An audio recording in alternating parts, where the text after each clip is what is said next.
Bienvenidos a la segunda sesión de dictamen del ejercicio 2016, en el que vamos a resolver esencialmente las cuestiones vinculadas con la parte de los grandes impuestos, como serían el IRPF, sociedades y IVA.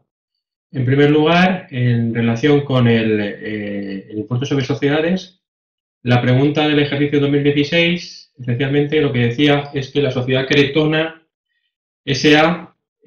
Ostenta de su constitución de manera interrumpida el 100% de una entidad, que es Batas del Tambre, que ya habíamos resuelto algún supuesto la semana pasada, cuyo valor coincide con el de la aportación, 1.000.000 de euros. Desde su constitución ha contabilizado pérdidas por importe de 200.000 que han motivado hasta el 31 de diciembre, han provocado un deterioro de esa participación de 50.000, que responde a deterioros ejercidos al 2013 que han sido fiscalmente deducibles. Además, debido a las cuantiosas y continuas pérdidas generadas por la entidad Batas del Tambre, pues se plantea que Cretona, el 30 de junio, transmite esa participación a un tercero independiente por importe de 600.000 euros. Y nos preguntaban, en concreto, determinar los ajustes extracontables que proceda a realizar una vez que tengamos estas operaciones. Bien, en primer lugar, lo que tenemos que identificar, siempre acordaros, es hacer citar el régimen legal. ¿Vale? Lo primero que haremos será citar el régimen legal. Y el régimen legal del impuesto sobre sociedades, pues se recoge en la ley 27/2014, por el que se aprueba la nueva ley de impuestos sobre sociedades. No obstante, dado que se trata en este supuesto, lo que vamos a analizar es el deterioro de participaciones y precisamente la ley 27/2014 es la que produce un cambio. Lo que se planteaba aquí era ver cómo tributaba esta operación cuando había un deterioro con anterioridad, que sí que era deducible. Recordemos que las pérdidas por deterioro hasta la aprobación de la ley 27/2014 y sobre todo a partir de 1 de enero de 2016 deben empezar a revertir. En concreto, las pérdidas por deterioro han podido ser deducibles con el antiguo 12.3 de la ley de impuestos sobre sociedades. Y lo que establece el Real Decreto 4, la modificación del impuesto sobre sociedades con el Real Decreto Ley 3/2016, que modifica la Ley 27/2014, en su disposición transitoria 16, y es lo que preguntaban aquí, preguntaban la disposición transitoria 36, dice que a partir de enero de 2016 deben revertir las cantidades que se hubieran dotado por deterioro. En este supuesto, la cantidad que había dotada, que había sido deducible con anterioridad a 1 de enero de 2016, si nos fijamos, eran 50.000 euros, que era lo que se había dotado en el 2013. Por tanto, la cantidad que queda pendiente de reversión como deterioro por pérdida de acciones o cotizaciones era de 50.000. Faltaba íntegramente, porque no nos dice el supuesto que se hubiera revertido en otro ejercicio, por tanto quedaban desde 1 de enero de 2016, faltan de revertir los 50.000 euros. En la disposición transitoria 16 de la Ley de Impuestos sobre Sociedades, en su apartado tercero, dice que se pueden revertir en 5 ejercicios. Por tanto, lo que procedería sería una reversión en 2016 de una quinta parte. ¿Y esto en virtud de qué? Esto en virtud de lo que establece el apartado 3 de la disposición transitoria 16 del Impuesto sobre Sociedades. Dice que en todo caso las pérdidas por deterioro de valores representativos de fondos propios que hayan sido fiscalmente deducibles en periodos impositivos con anterioridad a 1 de enero de 2013, y esto era el supuesto, se integrarán como mínimo por partes iguales en cada uno de los 5 primeros periodos impositivos que se inician a partir de 1 de enero de 2016. Por tanto, esta disposición transitoria lo que establecía es que como mínimo se deberían de imputar en quintas partes. Por eso el ajuste a realizar en este año, conforme a la disposición transitoria 16, era de más 10.000 euros en el ejercicio 2016. Como estamos en el año 2017, habría que haber desdotado también 10.000 euros más y además se transmiten las participaciones. La propia disposición transitoria 16 del impuesto sobre sociedades establece que en el supuesto de haberse producido la reversión por importe superior se imputarán partes iguales a los periodos impositivos que faltaban. Y no obstante, en el caso de transmisión de valores representativos de la participación en el capital o fondos propios de entidades que tuvieran pérdidas por deterioro, se integrarán en el momento en que se produzca dicha transmisión con el límite de la renta positiva. Entonces, en este caso, suponiendo que solo había dotado la pérdida por deterioro por 10.000 unidades, quedaría una pérdida por deterioro pendiente de 40.000. El valor contable de las participaciones es de 800.000 euros y el valor fiscal de las participaciones sería de 960.000. ¿Por qué? Porque fijaros que tenemos 1 millón de euros, que es el precio de adquisición, 40.000 de pérdidas por deterioro que quedaban pendientes, 960.000 el valor fiscal. Sin embargo, en contabilidad dice que tiene unas pérdidas por importe de 200.000, con lo cual el valor contable sería de 800.000. Por lo tanto, en este supuesto el valor contable es de 800.000, el valor fiscal de 960.000 y la transmisión se produce por 600.000 euros. ¿Qué ocurre? Pues que tendríamos un precio de transmisión de 600.000, una pérdida contable de 200.000, dado que está contabilizado por 800.000, como hemos dicho, y una pérdida fiscal de 360.000. Como no hay beneficio, el 16.3 establece que no tenemos que hacer la reversión, porque solamente se debe hacer la reversión con el límite del resultado positivo. Como en este caso había pérdidas, en la disposición transitoria 16, en el apartado tercero no habría que hacer ningún ajuste, porque se haría con la propia venta. Y lo que habría sería un ajuste negativo por 160.000 por la diferencia entre el resultado contable, que hemos dicho que era 600.000 por menos 800.000, que es el resultado contable, lo que valían las participaciones, y el valor fiscal, que hemos dicho que era 1 millón menos 40.000 de pérdida por deterioro que estaban pendientes. 160.000 sería un ajuste negativo. Esa sería un poco la primera cuestión que podríamos plantearnos. Además, podríamos plantearnos aquí el artículo 21.6 en relación a qué ocurre con las rentas negativas que se producen cuando se transmitan participaciones que previamente hubieran dado lugar a no integrar la renta positiva, es decir, las exenciones por rentas obtenidas que no han sido objeto de integración cuando se produce la transmisión. Ese es el 21.6. El artículo 21.6 establece que no se integrará en la base imponible las rentas negativas de las transmisiones de las participaciones respecto de los que supieran los requisitos del 21.3 o que no cumplan los requisitos del 21.1b. En este caso, lo que dice es que tienes que tener más de un 5% o superar los 20 millones de euros. En este caso, como tengo más de un 5%, me podría haber aplicado la exención del artículo 21. En este caso, la pérdida hemos dicho que fiscal era de 360.000 y, según el artículo 21.6, no podríamos hacer ese ajuste negativo, no se admitiría esa pérdida de 360.000, dado que, de conformidad con el artículo 21, se daban las circunstancias para aplicar la exención de las rentas positivas. Por tanto, aunque es cierto que se aplicaba la disposición transitoria 16, también teníamos que aplicar el artículo 21.6. El artículo 21.6 establece que cuando se cumplan los requisitos del 21.3, es decir, o más del 5% o más de un año, se tendrá cumplido cuando se cumplieran en el ejercicio anterior o cuando no se cumplan los requisitos del 21.1b. En esos casos no se podrá aplicar la pérdida con posterioridad. Por lo tanto, por la disposición transitoria 16 habríamos hecho una diferencia de menos 160.000, los 360.000 de pérdida finalmente no eran deducibles por aplicación del 21.6. No sé, es un poco complejo el supuesto era un régimen transitorio y era la última modificación que se introdujo. ¿Tenéis algún supuesto en la carpeta? No sé si esto, José Manuel y Carmen, más o menos entendéis lo que estoy tratando aquí. Lo que estoy tratando aquí es que se aplicaba, cuando había pérdidas por deterioro antes del 2013, la disposición transitoria 16 decía que debíamos revertirlos en quintas partes como mínimo. Luego, cuando hay rentas negativas y esas entidades previamente tenían derecho a aplicar la exención, las rentas negativas no se integrarán en la medida en que no se hayan integrado rentas positivas. Entonces, en este caso, no habría renta. Más o menos. Bien.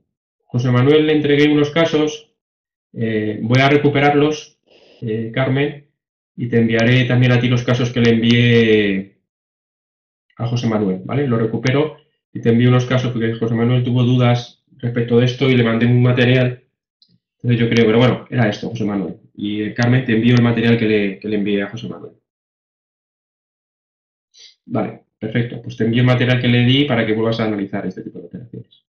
La segunda pregunta era un poco más sencilla. Dice que adquirió en 2015 un elemento inmobiliario por 10.000 que se iba a utilizar en 2 turnos de trabajo diario de 7 horas de duración y que se había decidido amortizarlo en 5 años, determinar los ajustes sabiendo los diferentes datos que tenían. Bueno, pues en este caso acordaros que se trataba de utilización a doble turno cuando se utiliza doble turno había que aplicar la famosa formulita que tenéis dentro de los supuestos, que no deja de ser es el coeficiente mínimo, que en este caso era 10%, más coeficiente máximo menos coeficiente mínimo por el número de horas dividido entre 8. Tenéis ahí un supuesto también dentro del material de dictamen en el que se analiza cómo funcionan las operaciones a doble turno. Es la fórmula que establece el 4.2 del reglamento del impuesto sobre sociedades. Sencillamente, porcentaje mínimo más la resta del porcentaje máximo menos porcentaje mínimo, y eso multiplicado por el número de horas que funcionan, 14 en este caso, dividido entre 8. Eso daba 0,135, es decir, 13,5%, y como era 20.000 euros el gasto contabilizado, pues lo que procedía era hacer un ajuste positivo de 6.500. Fijaros que dice que había aplicado contablemente 5 años, y eran entre 5 20.000, y el límite máximo fiscal era el que se establecía en el artículo 4.2 del reglamento, y eso daba 13,5%, o lo que es lo mismo, 13.500. Daba un ajuste positivo de 6.500. ¿Esto lo tenéis claro, el tema de las amortización a más de un turno? La formulita del 4.2 del reglamento. Sí, ¿no? Vale, tenéis un material. Acordaros que esta es la ASA. Y la otra que pueden preguntar en materia de amortizaciones, pues simplemente es acordaros el de adquisición de bienes usados. 2 por el coeficiente nuevo, 2 por el coeficiente máximo de amortización cuando se amortiza sobre el precio de adquisición de segunda mano, o mantener el coeficiente máximo por el precio original. ¿Vale? Acordaros también eso, que son unas cosas que pueden preguntarnos de las amortizaciones. En cuanto a la pregunta 3, la actividad de ventas se realiza directamente en una fábrica de batas del Tambre que posee en La Coruña, y esencialmente lo que establecía este supuesto era que que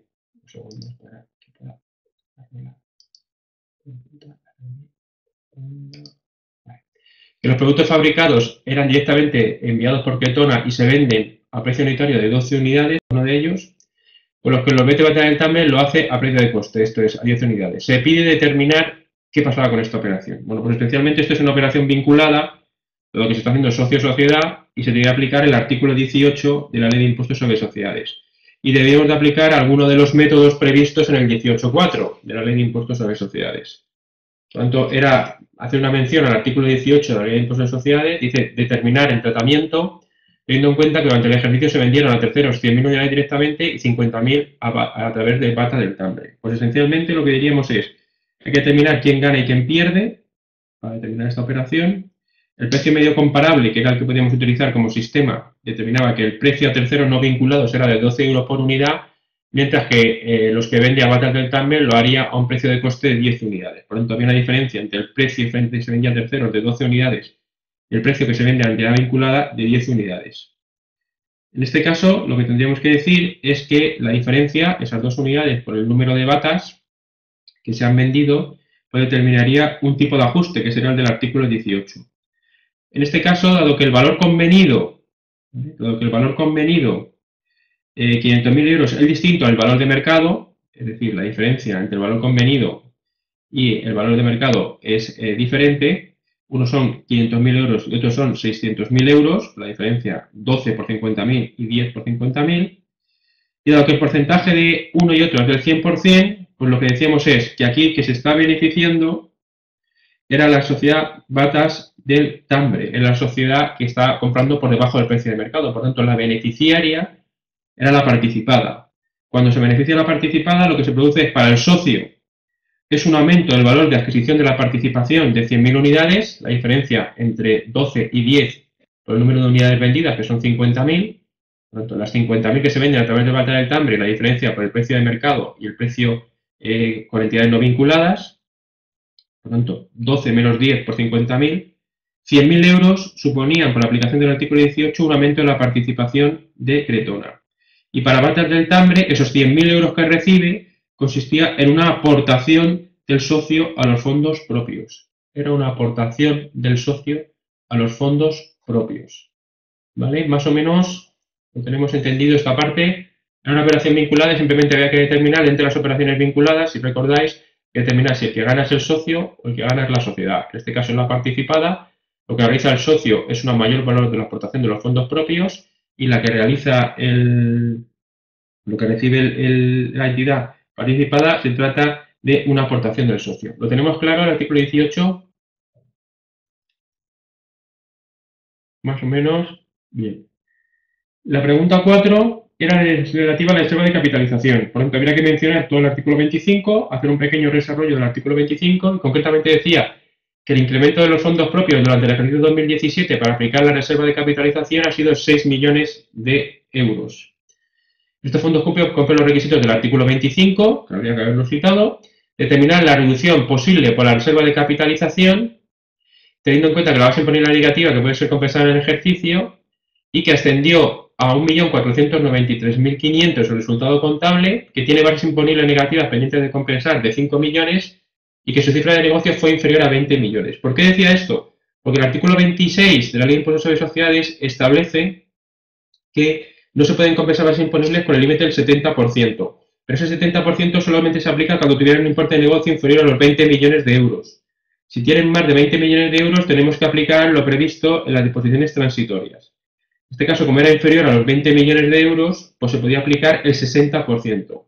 ¿Vale? 60%, que era lo aplicable en el periodo.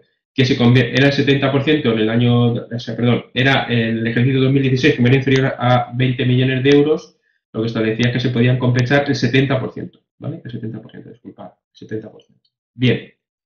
Por tanto, aquí lo que tendríamos que hacer era dos cosas. Por un lado, determinar el límite máximo a poder compensar, que tal y como decimos, era el 70%, pero el 70% de la base imponible negativa, que es 1.400.000, sobre la base, que es 1.493.500, el 70% sería 1.045.450. Por lo tanto, eso sería la base imponible que se podría compensar, ¿vale? 1.045.450. Y luego, para calcular la reserva de capitalización, recordar que el artículo 25 dice que la reserva de capitalización se calcula con el resultado contable, dice la reserva será previa a la compensación de bases imponibles negativas. Previo a la compensación de bases imponibles negativas. Por tanto, en este caso, la reserva de capitalización, ¿vale?, que era el 10% de 1.493.500, 149.350, la reserva de capitalización, el 10% de 1.493.500, 149.350. Y luego, el límite que se podía compensar como máximo de bases imponibles negativas, dado que la cifra de negocio era inferior a 20 millones de euros, en ese caso era el 70% de la base imponible previa a la reserva de capitalización. Previa a la reserva de capitalización. Por tanto, se debía aplicar el 70% de 1.493.500, 1.045.450 euros. Por tanto, simplemente había que determinar, en este caso, el 10% del 1.493.500, eso era la reserva de capitalización, y la base imponible máxima a compensar era el 70% del resultado, que serían 1.493.500. Y el resto se podría compensar en el resto de los periodos sin límite, bueno, con el límite que se marque, el 70%, que es el límite que se está aplicando, o inferior si el importe de de negocio supera dicha cantidad. Más o menos, Carmen. ¿Vale? Simplemente leer bien el artículo 25, leer bien el artículo 26 y aplicar, ¿vale?, los límites del 70 y del 10%. Esa era lo que se aplicaba en impuestos de sociedades.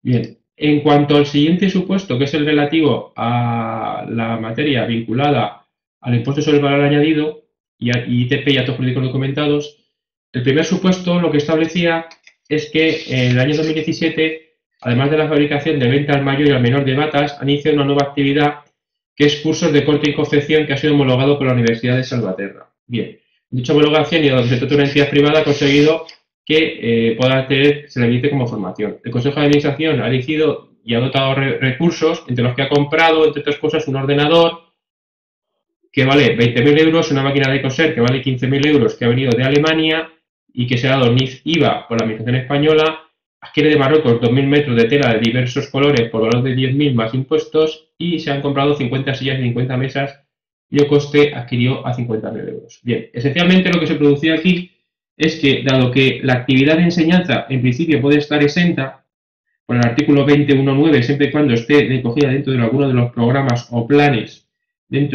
homologados, y eso se había producido, la operación de formación era una operación exenta. Y como la venta de batas y demás productos no estaba exento, pues automáticamente se daba la circunstancia de que estábamos ante lo que podríamos denominar sectores diferenciados de actividad empresarial.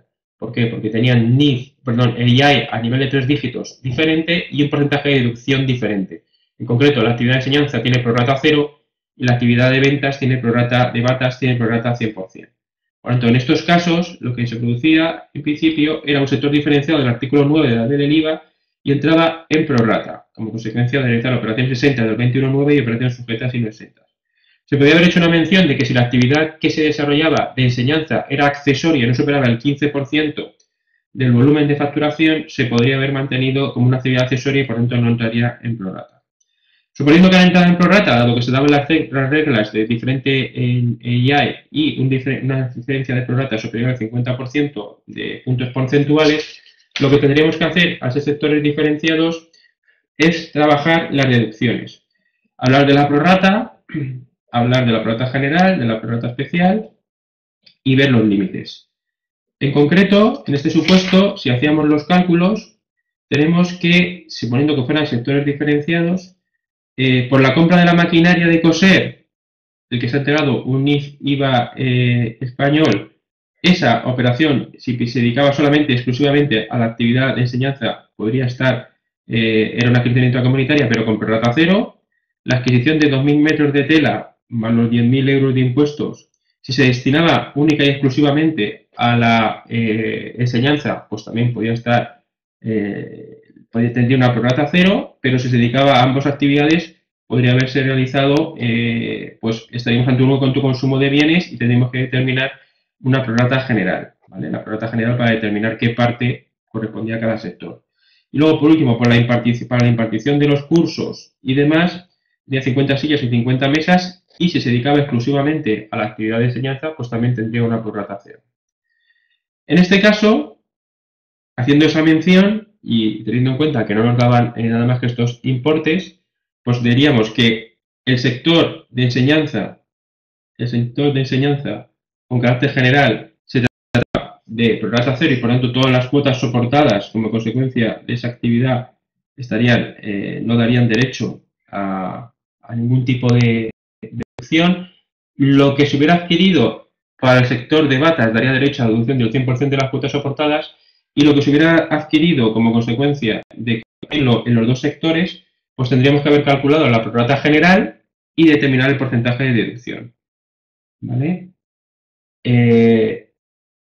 Eso hace que, dice el propio supuesto, los distintos aspectos en cuanto al IVA sería la primera pregunta. La segunda pregunta, que hablamos de la deducción del ordenador común, la deducción del ordenador comprado en común, bueno, pues lo que diríamos es, la deducción del ordenador comprado en común, deberíamos calcular la prorrata general y esa prorrata general sería el porcentaje de deducción que se le podría aplicar a ese ordenador que se ha dedicado con carácter general al sector común. En concreto, el supuesto decía que Cretona ha decidido adquirir un potente ordenador para llevar la contabilidad de 1.000 euros más IVA. Una vez calculado la prorrata general de lo que supondría respecto al total de las operaciones, determinaríamos cuál es el porcentaje de deducción y esa deducción determinaría la posibilidad de deducirse. Podríamos haber hecho también alguna mención a que en el caso de que se vendiera dentro del plazo de regularización ese bien, pues habría que hacer la regularización de bienes de inversión del artículo 108 de la ley del IVA. ¿Vale? Simplemente decir que la intensidad de deductor conforme al sector común y luego que si se hubiera vendido dentro del plazo de regularización daría lugar, en su caso, a la deducción a la regularización del artículo 108 de la ley del IVA. Y la última pregunta, la repercusión de la adquisición intracomunitaria de máquinas de coser en la importación de telas para la formación y la reubicación de mesas y sillas, pues tal como hemos dicho, diríamos, la adquisición intracomunitaria de máquinas de coser es una operación en principio sujeta y exenta, entregado por el empresario alemán que corresponde con un IVA facilitado por la Administración española, por tanto, tendría localizada en el territorio de aplicación. Y lo único que si se dedicara al sector única y exclusivamente esas máquinas de coser de la formación, daría prorrata 0, no sería nada deducible. Si se dedicara a ambos sectores, tal y como hemos dicho, se podría deducir en la parte de proporción de la prorrata general. También es posible, que es una de las soluciones que se plantea dentro del material de dictamen que tenéis resuelto, que se considerara que lo había adquirido la entidad Cretona 2000 y que luego lo desviaba hacia la formación. Si se hubiera producido esa circunstancia de que ya lo tenía Cretona S.A. afecto a la actividad de la venta de batas o la venta de productos, y resulta que lo hubiera afectado a la actividad de formación, pues ahí, si os fijáis, lo que se hubiera producido es un autoconsumo. Se hubiera producido un autoconsumo de bienes, ¿vale? Por el cambio de afectación de un sector a otro diferenciado, ¿vale? Si se hubiera producido que ya estuviera o fuera propiedad utilizándose en Cretona 2000 S.A. para la fabricación de batas, lo que habría sin duda sería un autoconsumo de bienes del artículo 9.1c. En este caso se estaría pasando de un sector a otro diferenciado de la actividad.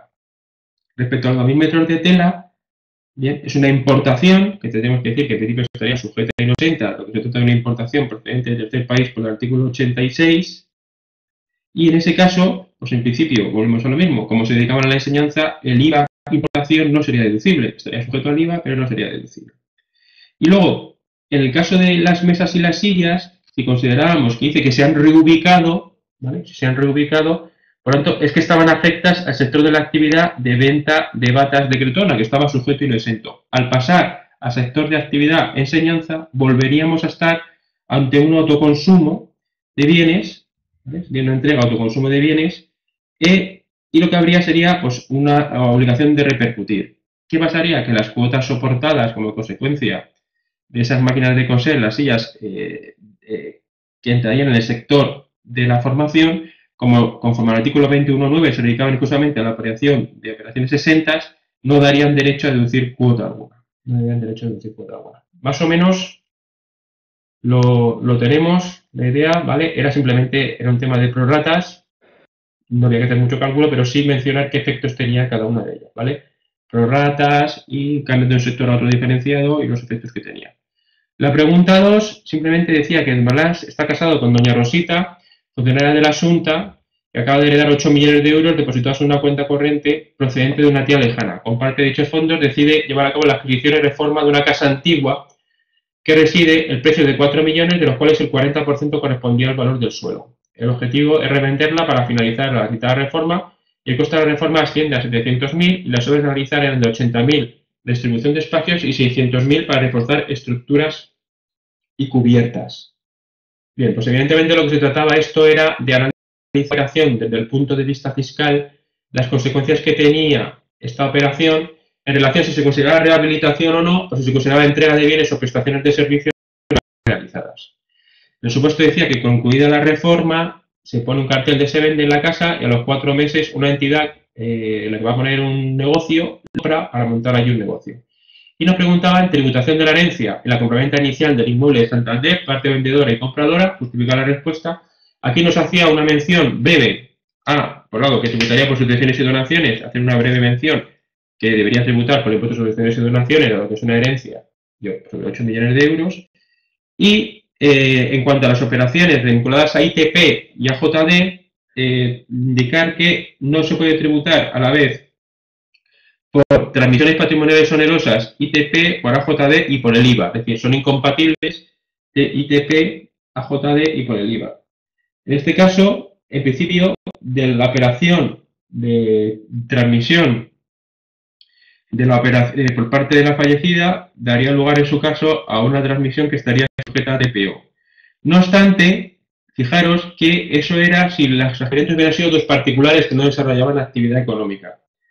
En este caso, lo que hace, si os dais cuenta, realmente es una adquisición para construir y luego vender. Por lo tanto, se podría analizar si podía estar sujeta a IVA, dado que la finalidad última no era para ser propietaria doña Rosita, sino la finalidad última era la promoción, entre comillas, considerando esto como la rehabilitación y posteriormente el inmueble.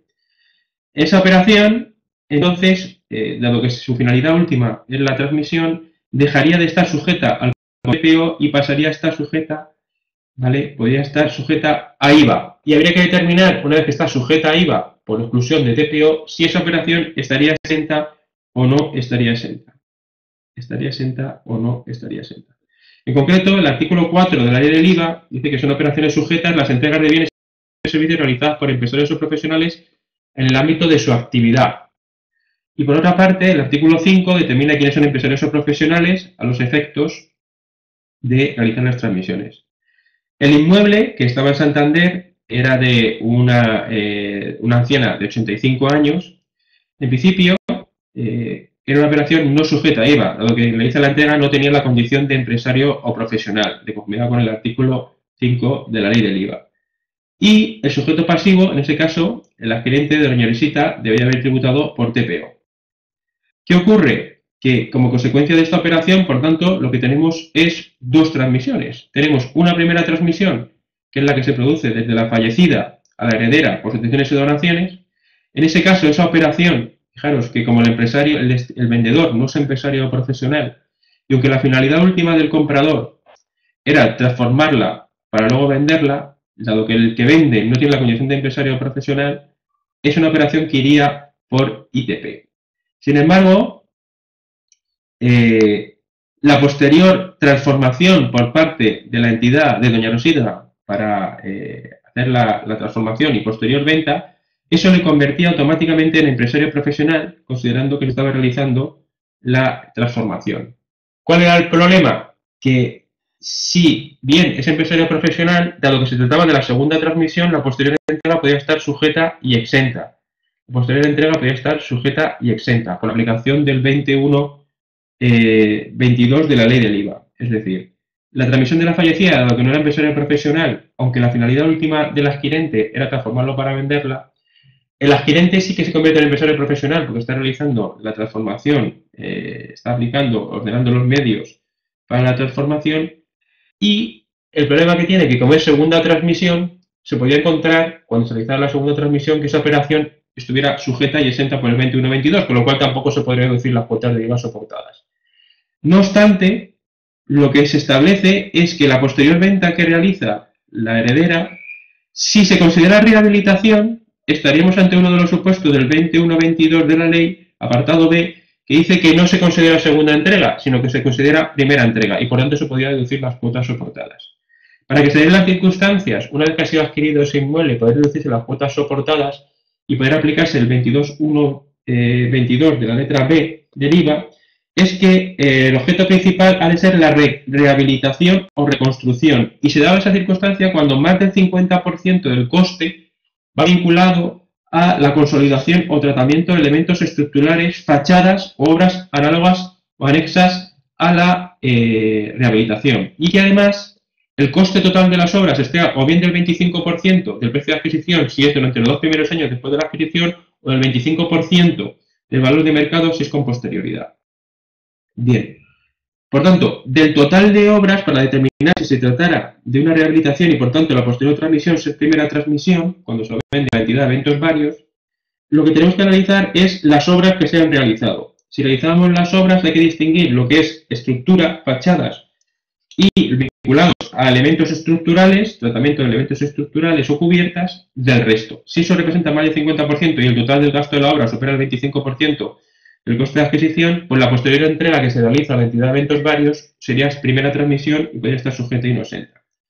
En este caso, analizando las cifras, tenemos que ver si se da la circunstancia o no. En primer lugar, lo que analizamos es si se da la circunstancia de que más del 50% del coste del proyecto va vinculado a operaciones de rehabilitación y construcción.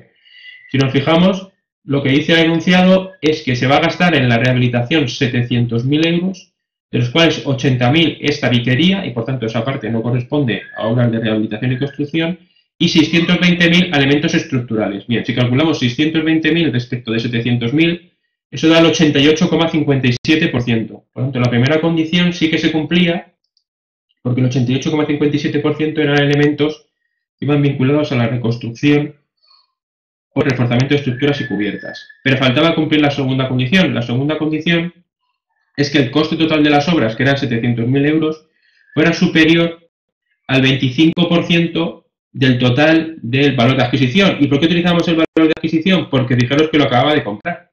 Lo acababa de comprar y al comprarlo, pues no habían pasado todavía 2 años. Y por tanto, el valor que se debía tomar eran los 4 millones.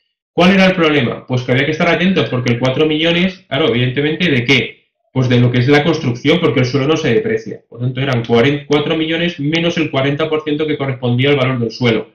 Por tanto, lo que teníamos que comparar era 4 millones menos 1.600.000, que es el valor del suelo, eso daba la cantidad de 700.000 respecto de 600.000, ¿vale? Por tanto, lo que hacemos era 2.400 por el 25%, daba 600.000 euros, y también cumplía la segunda condición de que el valor de las obras superara el 25% del coste de adquisición, pues también se aplicaba. Pero ojo, porque el coste de adquisición es sobre la parte del inmueble, solamente sobre la parte del inmueble, no sobre el valor del suelo. Si aplicábamos el valor del suelo no se cumplía.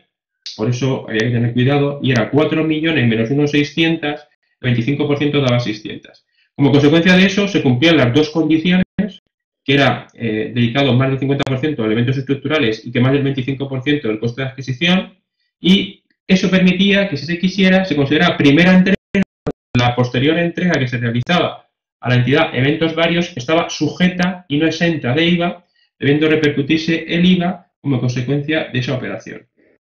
No sé si más o menos ha quedado claro, ¿vale? Era aplicar esencialmente el artículo 21-22 respecto de las reglas de primera o segunda transmisión para los supuestos en los que se produce la rehabilitación y había que comprobar que los elementos de la rehabilitación se daban.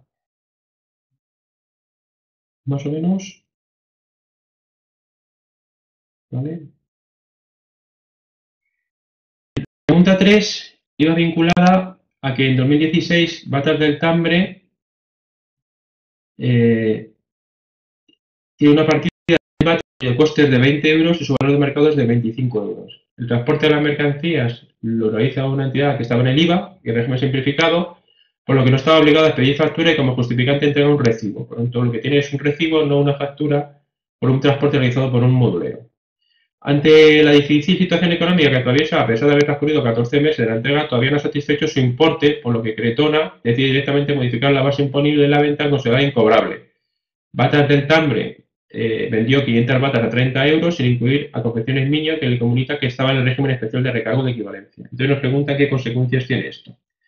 Bien, aquí lo que teníamos es, en cuanto a la venta de 100.000 batas, de 10.000 batas efectuadas por Cretona a 20 euros, siendo el valor de mercado de 25, el artículo 78 de la ley de IVA dice que la base está constituida por el importe total de la contraprestación, ¿vale? Por lo tanto, estaría constituida por el importe total de la contraprestación. Y el importe total de la contraprestación, en este caso, habría que determinar si se había afectado por la vinculación o no, ¿vale? Dentro de la contraprestación, fijaos que dice, se incluye el concepto, entre otros, gastos de transporte y seguros y demás prestaciones.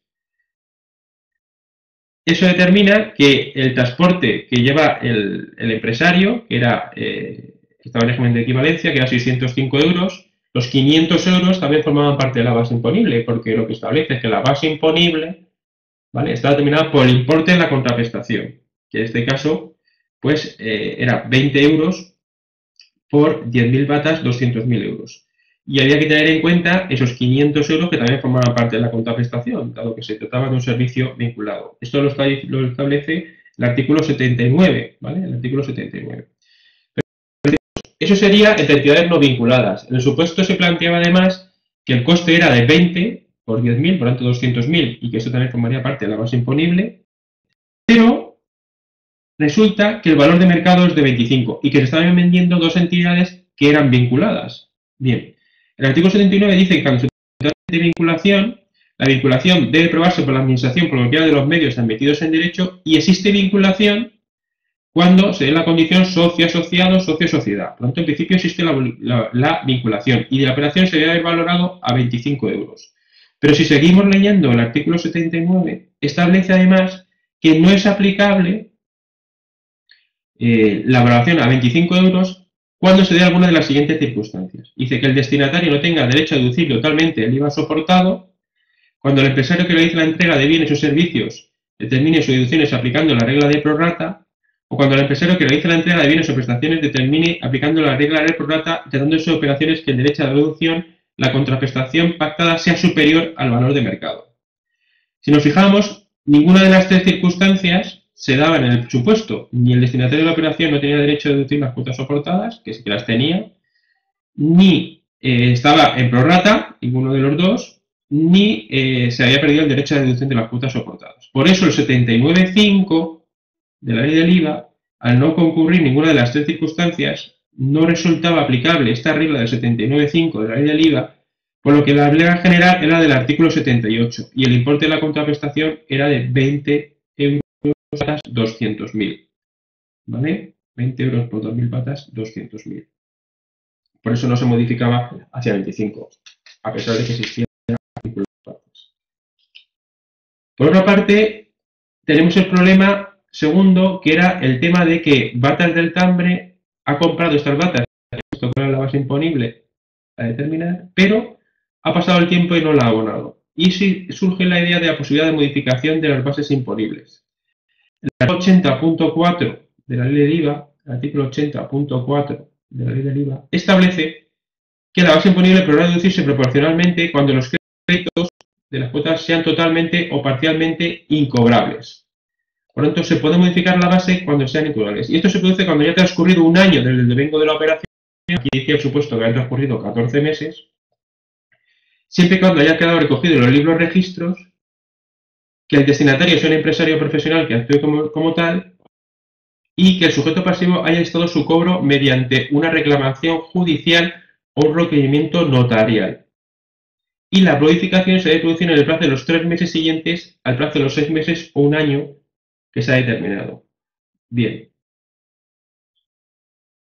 Si realizáramos esta operación, dado que se dan las circunstancias, podríamos plantearnos que sí que era modificable la base. Pero fijaros que el 85 está que los supuestos comprendidos en el apartado anterior no procederá cuando se trate de personas o entidades vinculadas.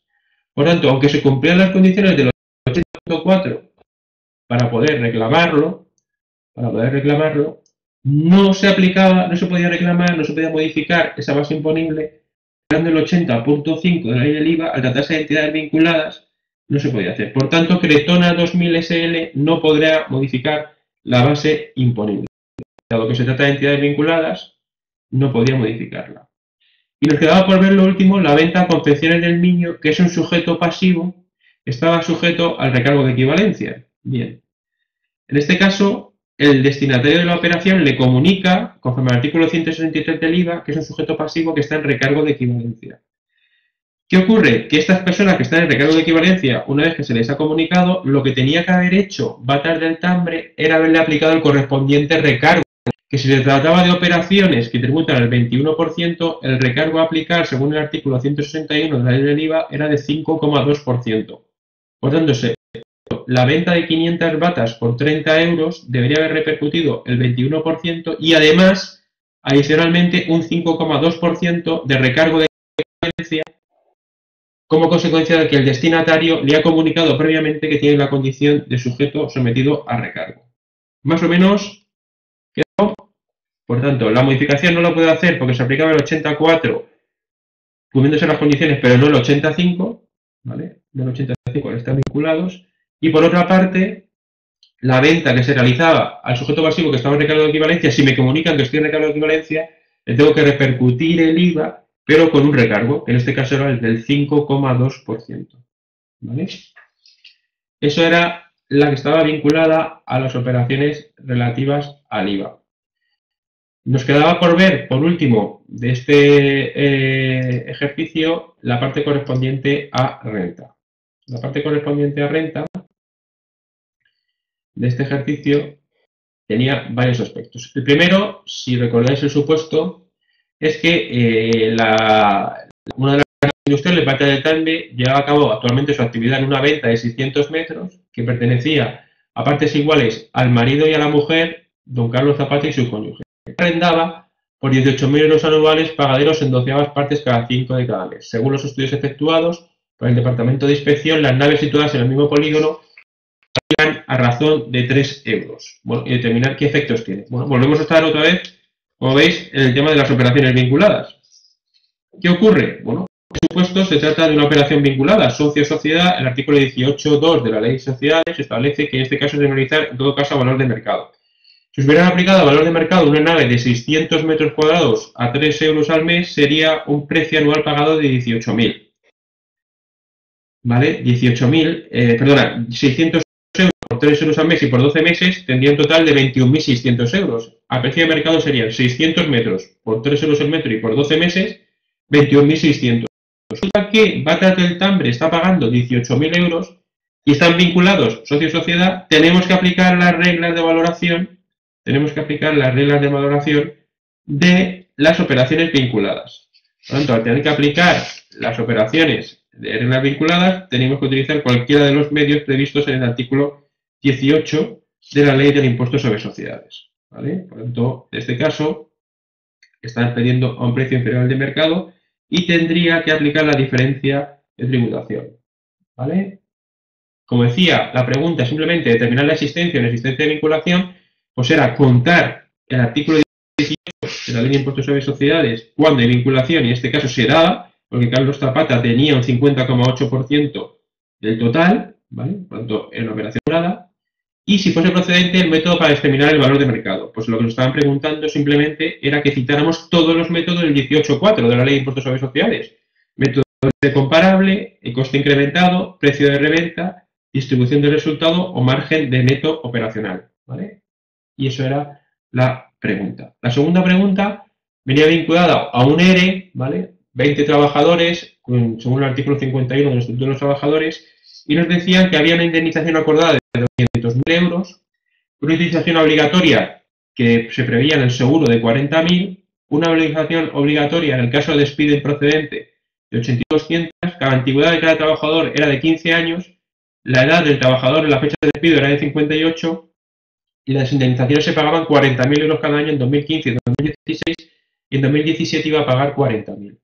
Y nos decía además que a efecto del cálculo de las retenciones la empresa no ha tenido en cuenta ningún tipo de exención y que lo había hecho sobre el total, sin aplicar ningún tipo de exención sobre ese tipo de rentas. Ya que había considerado que el rendimiento era nuevo y por tanto no tenía aplicable ni ningún tipo de reducción ni además tenía aplicable ningún tipo de reducción por rendimientos irregulares. Bien, y nos preguntaba si la indemnización por despido exenta calculada por la empresa era correcta y en caso contrario que la operación exenta y la parte que podría computar a 2017. Bueno, pues muy sencillo. Simplemente lo que tendríamos que decir es lo siguiente. El importe de indemnización exenta, ¿vale?, que establece la legislación es que tendrá como límite 180.000 euros. El artículo 7E establece que están exentas con el límite de 180.000 euros. Eso es lo que establece el artículo 7E de la ley del IRPF. Por tanto, la indemnización por despido exenta calculada por la empresa no es correcta, porque la empresa, si os fijáis, había establecido que la indemnización exenta era de 40.000 euros, ¿vale? Por despido improcedente 85.200 y por despido dentro de las causas objetivas del ERE por 40.000. Por lo tanto, la indemnización por despido exenta calculada por la empresa no es correcta, dado que tratarse un despido colectivo conforme al artículo 51 de los trabajadores y no haberse superado los 180.000, lo que tenía exento eran 85.200. 85.200. Teniendo en cuenta, por tanto, que en el año 2015, 2016 y 2017, según dice el supuesto, paga 40.000 euros cada uno, de la indemnización del año 2015 estaba todo exento, del año 2016 estaba todo exento porque el límite son 85.200 y del año 2017 estaban exentos 5.200 de los 40.000 euros. ¿Por qué? Porque el límite es, para el despido improcedente, 85.200 euros. Como no supera los 180.000, se podía aplicar en su totalidad y eran 40 y 5.200 del año 2017. La segunda pregunta era relativa a si se podían aplicar la reducción del 30% o no por rendimientos irregulares. Y si recordamos, esto es cuando tiene un periodo de generación superior a 2 años y siempre que no se obtengan de forma periódica o recurrente y sean notoriamente irregulares. ¿Qué ocurre? Para poder aplicar la reducción del 30% se establece en la norma que se deben cubrir de satisfacer las cantidades en un solo pago. Y en el supuesto planteado se hacían 3 pagos. Uno en 2015, otro en 2016 y otro en 2017. Bien. En principio, como no se realizaba en un solo pago, nos podíamos plantear que no se podía aplicar la reducción del 30%. No obstante, si seguimos leyendo las reducciones del 30% para rentas del trabajo, para rentas irregulares, el artículo 18 establece que se admitirá la aplicación de la reducción del 30% cuando se cobre de forma fraccionada, siempre que el periodo de generación dividido por el número de años en que se cobra la prestación sea superior a 2. Por lo tanto, el periodo de generación, el supuesto nos decían que era 15 años. Como los cobros son 3, 2015, 2016, si dividíamos 15 entre 3, eso daba 5. Como esa cifra era superior a 2, sí que se podría aplicar la reducción del 30%. Como esa cifra, ¿vale?, era superior a 2, sí que se podía aplicar la reducción del 15%, perdón, del 30%. ¿Vale? Más o menos nos ha quedado claro la idea de que la indemnización era hasta 180.000 euros, como se trataba de un despido improcedente, se podía aplicar hasta 85.200, 2015-2016 todo exento, 2017 solo a 5.200 y además se podía aplicar la reducción por regularidad porque establece que cuando se cobra debe ser en prestación única, pero si el número de periodo de generación dividido por el número de pagos es superior a 2, también se puede aplicar el 30% de reducción. ¿Vale? Por lo tanto, no es correcta la consideración por parte de la empresa de que como se forma de forma exclusiva y íntegra, pues esa cantidad no debía de tributar. ¿Vale? Perfecto. La pregunta 3. La pregunta, sí.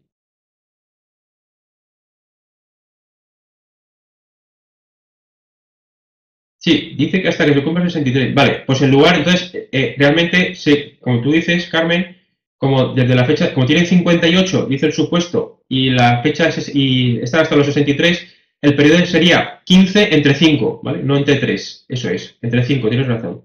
¿Vale? Como dice 58, que es con la fecha que tienen, dice el supuesto, la fecha de despido, hasta los 63, pues realmente no serían estos 3 años que nos dicen aquí, sino que serían 63 menos 58, 5. Y serían, por tanto, dividir 15 entre 5. Aún así, era superior a 2. Al ser superior a 2, porque era 3, ¿vale?, seguía siendo la reducción del 30%. Pero sí, tienes razón. Me había fijado yo que dice que es desde los 58 hasta los 63. Por lo tanto, la forma fraccionada no eran 3 ejercicios, sino que eran, efectivamente, 200.000 euros, dividido entre 5 eran los 40.000 que nos decía el puesto. Por lo tanto, 200.000 entre 5, 40.000. Aún así, 15 entre 5, pues eran 3 y se seguía aplicando la misma regla de que sí que se podía aplicar el 30%. Bien, la siguiente pregunta era un material que os acordáis que os colgué el año pasado, justo antes del examen también, que era el tema de los derechos de suscripción. En este caso, lo que se decía es que las participaciones de Ketona tienen 1.000 euros de nominal, fueron adquiridas por sus 2 hijos por herencia en el fallecimiento. El valor resultante que se fijó fue de 1.250 euros por acción y los gastos que se pagaron por los herederos fueron 50. Por lo tanto, su valor de adquisición fueron 1.300 euros. En febrero de 2017 realiza una ampliación de capital en proporción de 1 por cada 4 antiguas y Emiliano y sus hijos acuden a la ampliación recibiendo las correspondientes acciones. Y otro de los hijos, Alberto, decide transmitir los derechos de su construcción a su cónyuge a un precio de 250 euros con derecho, por lo que la cónyuge adquiere 41 acciones. Por tanto, lo que nos estaban preguntando era cómo tributan los derechos de suscripción a partir de 1 de enero de 2017. ¿Cómo tributan los derechos de suscripción a partir de 1 de enero de 2017?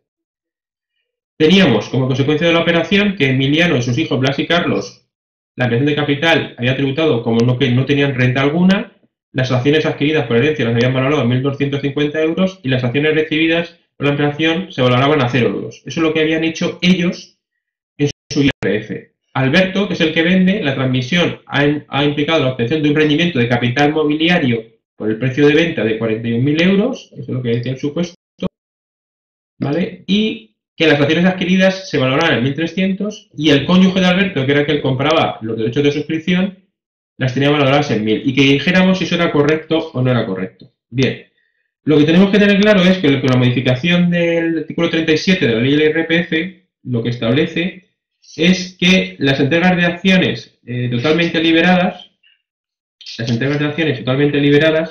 se valorarán, dice el artículo 37, como consecuencia, se valorarán, dice el artículo 37,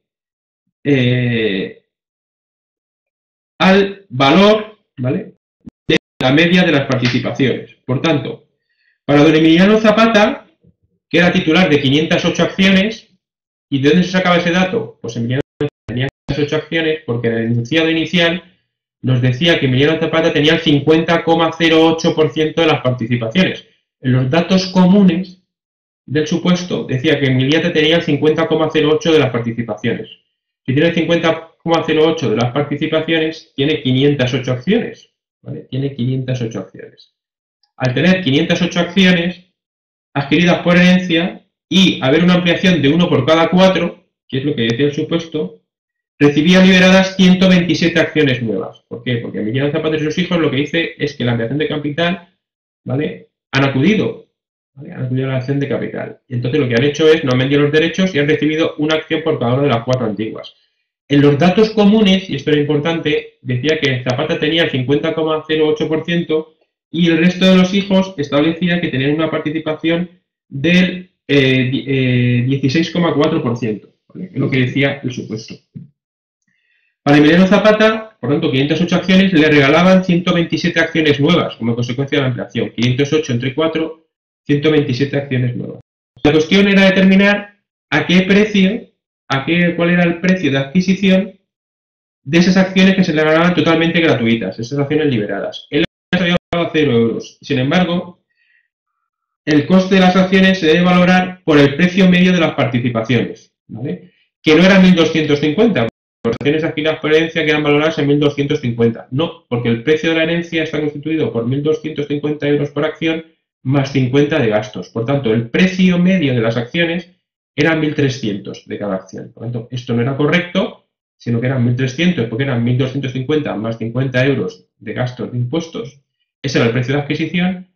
La ampliación de capital que se producía, dado que tenía 508 acciones, era de 127 acciones, y esas acciones, sumadas a la 500 que tenía, es decir, 508 iniciales más 127 que le daban, tenía 635 acciones, ¿vale? 508 que tenía más 127 de 1 por 4 tendría 635. ¿Y cuál es el coste total? 508 por 1.300, porque las otras son gratis, 508 por 1.300, dividido entre 635, daba un precio por acción de 1.040 euros. Por tanto, la ampliación de capital no ha implicado la obtención de renta alguna, eso era correcto, pero las participaciones estaban valoradas a 1.300 euros. Una vez que se realizaba la ampliación, las participaciones quedaban valoradas a 1.040 euros. ¿De dónde salían esos 1.040? El precio de adquisición era 1.250 más 50, 1.300, dividido entre 508 más 127, que era la ampliación, 635. La división de 508 por 1.300 dividido entre 635 da 1.040 euros. Y ese era el precio de las acciones que tenía. Para su hijo Blas y Carlos, ¿qué ocurría? Que lo que tenían era, en total, 104 participaciones. Eran titular de 164 acciones. ¿Y eso de dónde salía? Del porcentaje de participación que nos establecía en los datos iniciales, ¿vale?, lo tenéis aquí, en los datos iniciales nos decía: don Emiliano Zapata tiene 508 acciones que representan el 50,8%. Alberto, Blas y Carlos tienen 164 acciones que representan el 16,4%, ¿vale? Era un dato inicial. Era un dato inicial. Y había que acudir a él para poder resolverlo. Visto esto, vamos a analizar qué pasaba respecto de el otro de los propietarios, el que estábamos comentando, uno de los hijos. Bien, respecto de Blas y Carlos, tal y como decimos, volvemos a repetir lo mismo, no ha aplicado renta alguna. Las acciones se valoran a 1.300, porque dice que está en la misma situación, 1.250 más 50, 1.300, y las acciones liberadas, dado que tenían 164 y no las han vendido, era 1 por cada 4, 41. Por tanto, ¿cuál es el valor de la participación? Pues tenían 164 por 1.300, 164 de las que eran titulares por 1.300, dividido entre 205, que eran las 164 más las 41 que le daban por una ampliación de 1 por cada 4. Y volvía a ser 1.040, de otra forma. ¿Vale? 1.040. Por tanto, las participaciones de Blas y Carlos eran 164, porque lo decía inicialmente supuesto, como le daban 1 por cada 4, eran 41 más, 205. ¿Y cuál es el valor de las participaciones? 164 por 1.300 dividido entre 205, 1.040 euros. Eso era para Blas y para Alberto. Pues Alberto también tenía las participaciones de 164. ¿Qué ocurre? Pues lo que decía el supuesto es que se produce la transmisión de los derechos de suscripción. Bien, la transmisión de los derechos de suscripción, aquí no era rata, porque decía que era rendimiento de capital mobiliario. ¿Y qué son? No son rendimientos de capital mobiliario. ¿Qué es lo que son? Son ganancias patrimoniales sujetas a retención. Eso es lo que modifica la norma. ¿Vale? Por tanto, no es correcta que sea un rendimiento de capital mobiliario, sino que la venta de derechos de suscripción desde el año 2017 es una ganancia patrimonial sujeta a retención. Por tanto, no era correcto que era rendimiento de capital mobiliario, lo que se producía era una ganancia patrimonial sujeta a retención. Las acciones quedaban valoradas a 1.300 euros, ya hemos visto que las acciones quedaban valoradas a 1.300 euros, y eso era correcto, porque era el precio de adquisición, 1.250 más 50 euros de los gastos. Y el cónyuge de las acciones adquiridas por derecho de suscripción quedaban valoradas a 1.000 euros cada una. Bueno, pues vamos a verlo. El cónyuge de Alberto adquiere 164 derechos, que eran las 164 participaciones que tenía don Alberto. Acordaos que eran 164. Si le transmite los 164 de derechos y era una por cada 4, lo que ella va a recibir, ¿vale? Lo que ella va a recibir son 164 dividido entre 4, 41 participaciones. 164 dividido entre 4, 40 participaciones. Si tenemos en cuenta que ha abonado 250 euros por cada una, 250 euros por 4, 1.000 euros. Por tanto, era correcta la expresión de que eran 1.000 euros por cada acción. Estaba correcto, ¿vale? El cónyuge de don Alberto las había valorado por 1.000 euros cada acción. No sé si más o menos nos ha quedado claro. Lo que ha determinado que el precio de adquisición por sucesión era 1.300, que los derechos de suscripción son ganancias patrimoniales sujetas a retención y que cuando se pagan acciones liberadas, esas acciones liberadas deben computarse respecto al total valor de las participaciones. Como son gratuitas, calcularemos el total de las participaciones por lo que me costaron, lo dividimos entre ellos y ese será el precio de adquisición. Esas eran las reglas, más o menos. ¿Vale? Acordaros que era uno de los cambios que se producían. Bien, pues esto era la parte respecto a los 3 grandes impuestos. ¿Vale? No sé si os ha llegado ya el libro de soluciones de exámenes. Os ha llegado porque os lo iban a enviar la carpeta 3 de dictamen. ¿Vale? Se sustituye por el libro que edita CEP de resolución de dictamen. ¿Vale? Sí, la actualización de la carpeta 3, ¿vale? Pues ya estarán a punto de llegaros el libro, ¿vale? La carpeta 3 desaparece como tal y lo que se hace es que se edita, os hacen entrega, ¿vale? Del libro de Inspectores de Hacienda del Estado, contestación a los cuestionarios del ejercicio tercero, año 2010 a 2016. Bien.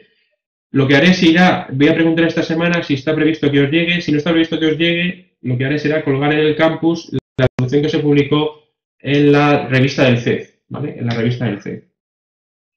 Para que le tengáis todo lo que estoy contando en esta sesión, pues viene resuelto ahí, ¿vale? En esta. Entonces, preguntaré si están enviados ya, pues los estaréis a punto de recibir, todos los dictámenes, que es la carpeta 3, pero esa carpeta 3 se modifica porque la que tenéis ahí era de 2008 a 2010 y el libro que recibís es 2010 a 2016. ¿Vale? 2008-2015 la carpeta que teníais y lo que vais a recibir ahora es el libro 2010 o 2016 que incluye la solución de este dictamen. Preguntaré mañana y si no, pues colgaré en el campus para todos lo que se publicó en el campus, en la revista de CEF. ¿Vale? Bien, solamente ya para acabar, no sé que estáis cansados, una cosita. Os voy a contar, veis si os fijáis, el año pasado esencialmente eran cosas que acaban de... Sí, los casos globales están perfectos, ¿vale? De hecho, los casos globales pasan a la carpeta 2, ¿vale? Pasan a la carpeta 2. Lo que se hace es que ahora se os entrega la carpeta 3 desaparece, los casos globales que teníamos, que eran migrados por nosotros, pasan a la carpeta 2, y lo que van a hacer es que cada año, cada vez que salga el libro, a todos los que estéis matriculados, os van a dar el nuevo libro. De tal manera que igual de tener una carpeta, pues tendréis un libro. Pero los casos globales, esos son los que proponíamos nosotros, y eso es, por supuesto, que eso los podéis trabajar sin ningún tipo de esto.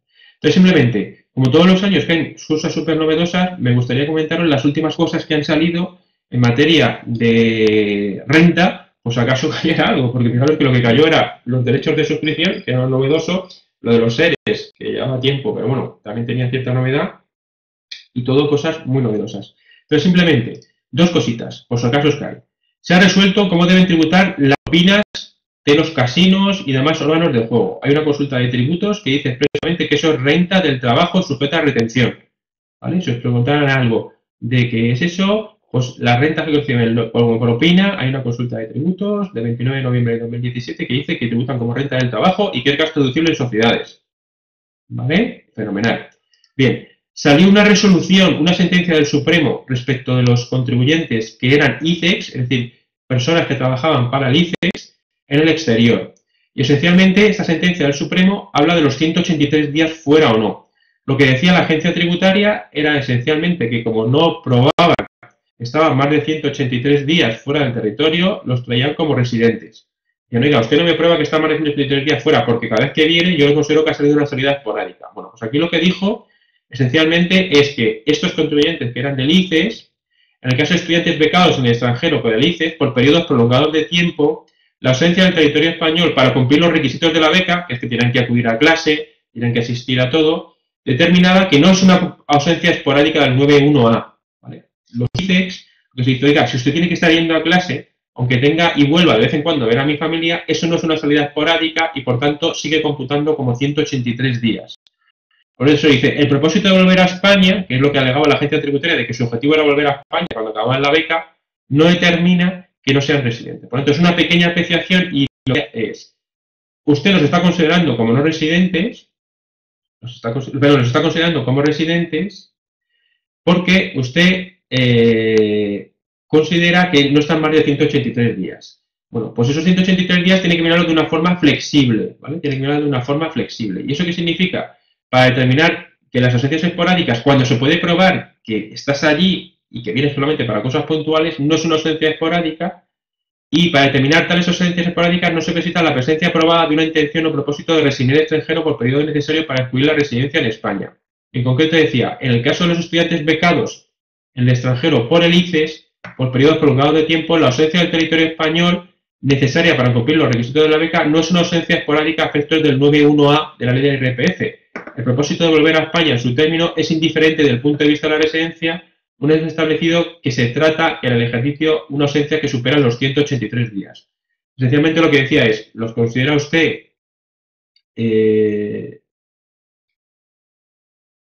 residentes, ¿vale? Porque usted dice que son salidas esporádicas. Bueno, pues esas salidas esporádicas tendremos que verlas porque es posible que determinados supuestos, como pueden ser los del IBEX, pues que no se considere una salida esporádica, ¿vale? Segunda cuestión. Una consulta de tributo relativa a la externalización de la gestión del arrendamiento. Bueno, esto lo que está haciendo esencialmente es qué pasa cuando yo tengo que tener para desarrollar una actividad económica.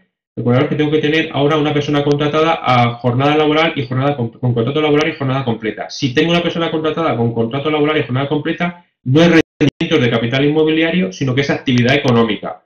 Y lo que se plantea en esta consulta de tributos es si es necesariamente lo tengo que tener yo contratado o puedo tener una empresa que lo tenga contratado. ¿Vale? No sé si más o menos queda claro. Es decir, para ser actividad económica debo tener una persona empleada con contrato laboral y a jornada completa. Bien, lo que se está diciendo es que necesidad, ¿vale? El arrendador no puede delegar en un empleado la gestión del arrendamiento y se ve la necesidad de externalizar el servicio, contrata a un administrador de fincas o acude a una entidad especializada a un despacho leal que se encarga de dichas tareas. ¿Eso me convierte en empresario profesional o se trata de rendimiento de capital inmobiliario? Bien, según el órgano consultivo, ¿vale? Pues bien, en los últimos meses hemos sustituido a varias consultas, ¿vale? En referencia a impuestos, incluso la de 9 de mayo de 2016, que han puesto de manifiesto que no tienen una opinión uniforme respecto de cómo tratar este tipo de actividades, ¿vale? Por lo tanto, no queda claro. Pero hay una del patrimonio que dice que el impuesto sobre sociedades tolera la externalización, ¿vale? En renta no está previsto, pero el impuesto sobre sociedades tolera la externalización no haciendo perder la concepción de actividad económica al arrendamiento. Y en base a esto, se podría plantear la posibilidad de que, aunque se subcontrate, dado que el impuesto sobre sociedades no la convierte en sociedad patrimonial, sino que si se tolera la externalización, podría considerarse que desarrolla una actividad económica. Por lo tanto, tendríamos que dejarlo de forma ambigua, ¿vale? Que en principio de sociedades no se convierte en sociedad patrimonial, por el hecho de que no tenga contratado a una persona, y que en renta, dado que no hay ninguna consulta en ningún régimen especial, podría darse la posibilidad de que externalizando, aunque no cumpliéndose el contrato laboral y jornada completa, dado que hay varias consultas por impuestos sobre sociedades, podría plantearse dicha situación, ¿vale? Simplemente una línea de argumentación. Plan Movea, pues acaso os suena. Estos son los famosos coches híbridos, ¿vale? Estos es una ganancia patrimonial que va a la renta general, ¿vale? El plan PIBE, ganancia patrimonial que va a la renta general. Y el plan Movea, ¿vale? Para adquirir un vehículo híbrido también es una ganancia patrimonial que va a la renta general, ¿vale? Da igual, es como el plan PIBE, ganancia patrimonial que va a la renta general. En relación con la responsabilidad policial por el Estado Y vamos a ver, aquí muy importante y que está muy novedoso y por eso quiero trabajarlo con vosotros, es la devolución del famoso céntimo sanitario. ¿Cómo tributa la devolución del famoso céntimo sanitario? Bien, ¿qué va a ocurrir? Pues una entidad ha obtenido la devolución del impuesto sobre venta minorista de determinados hidrocarburos, es decir, el famoso céntimo sanitario, así como los intereses correspondientes. Por lo tanto, le pagan lo que pagó de más por el céntimo sanitario y además unos intereses por el retraso en la devolución. Bien, ¿qué es lo que dice cómo deben tributar? Pues deben tributar de la siguiente forma. Dice, diferente tratamiento de la devolución del céntimo sanitario según se determine por el término de estimación directa. Bien, lo que dice es, si el contribuyente desarrolla en estimación directa, ¿vale? Si el contribuyente desarrolla en estimación directa su actividad, y la cuestión es, si antes la desarrollaba y ahora la desarrolla, es decir, en su día, el año 2005, 2002, 2003, yo era un empresario profesional que desarrollaba mi actividad en el método de estimación directa, hoy puede ser que sea empresario o no, porque puede ser que ya haya dejado esa actividad. ¿Cómo debo tributar? ¿Vale? Si trabajaba en estimación directa y me devuelven estas cantidades, el rendimiento neto de la actividad económica en dicho ejercicio, sin que deba presentar complementarias por los que se pagaron los importes de devolución. Por tanto, lo que te dice es renta, ¿vale? Deberá imputarse como rendimiento de actividad económica en dicho ejercicio, sin que proceda a la dejación de complementarias. Por lo tanto, lo que tiene que hacer simplemente es declarar esas cantidades en el propio ejercicio como estimación directa, un ingreso. Si estaba en módulos, lo que dice es que si me devuelven el céntimo sanitario y yo estaba en módulos, en la medida en que el módulo ya recoge las subvenciones, no tiene que hacer nada. Por tanto, si yo estoy en estimación directa y me devuelven el céntimo sanitario, lo que tengo que hacer es integrarlo en la base imponible del periodo en que, ¿vale?, se proceda a efectuar el rendimiento, dice el periodo, ¿vale?, en el que se produzca los importes objeto de devolución, ¿vale?, sin presentar complementarias. Si estaba en estimación objetiva, ahí lo que dice es que no tengo que hacer nada. ¿Por qué? Porque ya se entiende que viene recogida dentro del módulo ese tipo de rendimientos y por tanto no hago nada. ¿Qué ocurre si me pagan el céntimo sanitario y había fallecido? Porque esto es del año 2000, me lo pagan en el 2003, 2004, me lo pagan en el 2017 y el contribuyente ya ha fallecido. Bien, la situación dice, respecto al ISD, para los herederos es mayor base porque es una renta que van a obtener y tienen que liquidar el correspondiente ISD, ¿vale? La devolución es un crédito que constituye un incremento patrimonial y deben incluirlo en el patrimonio del causante, ¿vale? Por lo tanto, si los herederos reciben 10.000 euros del céntimo sanitario, tienen la obligación formal de presentar una declaración complementaria con adición del importe de la devolución, ¿vale? Si ya se incluyó, porque el fallecido ya lo sabía y lo que le han pagado ahora son los intereses, deberán presentar solamente incluyendo los intereses de demora, ¿vale? Por lo tanto, si fallece y hubo una persona que recibe el céntimo sanitario, afecte simplemente decir que es causa del delito y por eso tienes que presentar la declaración complementaria. El IRPF del causante, ¿vale? Estamos hablando de personas que han fallecido y que pidieron la devolución del céntimo sanitario y que puede ser mucho dinero. Bien, lo que dice es, para los importes correspondientes al impuesto sobre venta minorista de hidrocarburos, que fueron gastos cuando se desarrollaba una actividad económica, la devolución tendrá la consideración a efectos de rendimiento de actividades económicas. Por tanto, el contribuyente que falleció, al pagar más impuestos, se aplicó más gasto y, por tanto, ahora tiene la consideración de ingreso o menos gasto en la actividad económica, ¿vale? Hemos dicho, cuidado, porque en caso de estimación objetiva no concurre esta circunstancia, porque ya se entiende recibido. Desde la consideración de ganancias y pérdidas patrimoniales, eso es lo que va a ser los intereses de demora, ¿vale? Los intereses de demora que me pagan es una ganancia patrimonial, ¿vale? Los intereses que me pagan es una ganancia patrimonial, ¿vale? Por tanto, lo que es la actividad, lo que es la cuota de actividades en la actividad económica correspondiente a la devolución del céntimo sanitario, eso menor gasto, por tanto, un ingreso. Y los intereses que me pagan, eso es una ganancia patrimonial. Además, otro interesante, ¿qué pasa cuando hay acciones no cotizadas?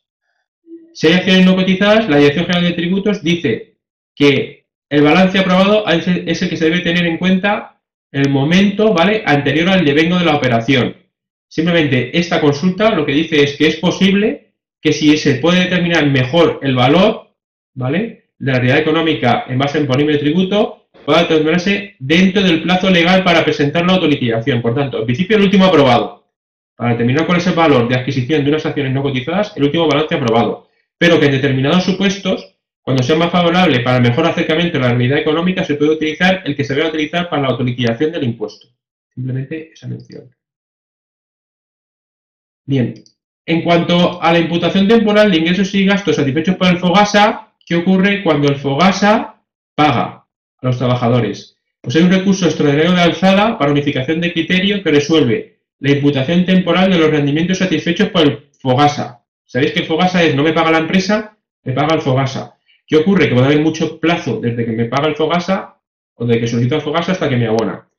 Bien, lo que dice es que los pagos del FOGASA que corresponden a periodos anteriores a aquel en que se perciben, en estos casos se entiende que las retribuciones se imputarán a los distintos ejercicios en los mismos en que fueron exigibles a través de las declaraciones o liquidaciones complementarias. Por lo tanto, pagos de FOGASA de periodos anteriores tengo que presentar complementarias. Y aquellos que me genera el FOGASA, que no me identifica ahora, sino que son cantidades que me surgen y no puedo imputarlas a ningún ejercicio, ¿vale? Pagos de FOGASA que corresponden a ejercicios anteriores existiendo un litigio sobre el derecho a percibir esas retribuciones, es decir, el FOGASA lo reconoce previo juicio, en esos casos se declararán como rendimiento del trabajo cuando exista una resolución que adquiera firmeza. Por lo tanto, cuando me paga el FOGASA, porque me lo tiene que pagar respecto de la otra empresa, hago las complementarias. Pero si resulta que el FOGASA no me quería pagar y le he ganado un juicio, en ese caso cuando le tenga la resolución judicial, ¿vale? Distinguimos dos casos. En los casos en el que año me dice, esto que responde a cantidades que no te pagó tu empresa en el 2013, en 2014, en 2015, hago complementarias, recordad, siempre cargos ni intereses. Sin embargo, si el FOGASA no me reconocía ninguna cantidad y yo le pleiteo y le gano, en ese caso los rendimientos de trabajo cuando exista resolución judicial, ¿vale? Otro tema, respecto a las valoraciones. Cuando se realizaba un procedimiento de comprobación de valores y se utilizaba el método de otros bienes y valores, otros bienes o servicios o bienes conforme al valor de mercado, el problema que venían determinándose era cómo se determinaba ese valor de mercado. Pues que sepáis que hay una resolución del central que dice, en unificación de criterio, que para poder determinar ese sistema como sistema de valoración para la comprobación de valores, ¿vale? Por tanto, el sistema determinado por otros valores, por el valor de mercado de productos similares o bienes similares, es necesario que en el caso de bienes inmuebles se aporten las escrituras, ¿vale? Por tanto, no se pueden cobrar testigos de lo que vale en la zona.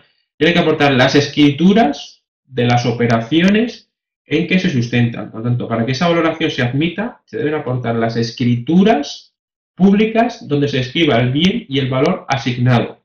No vale decir, los diferentes testigos de la zona demuestran que vale X. Para que sea válido, han de utilizar las escrituras escritas en el registro de la propiedad.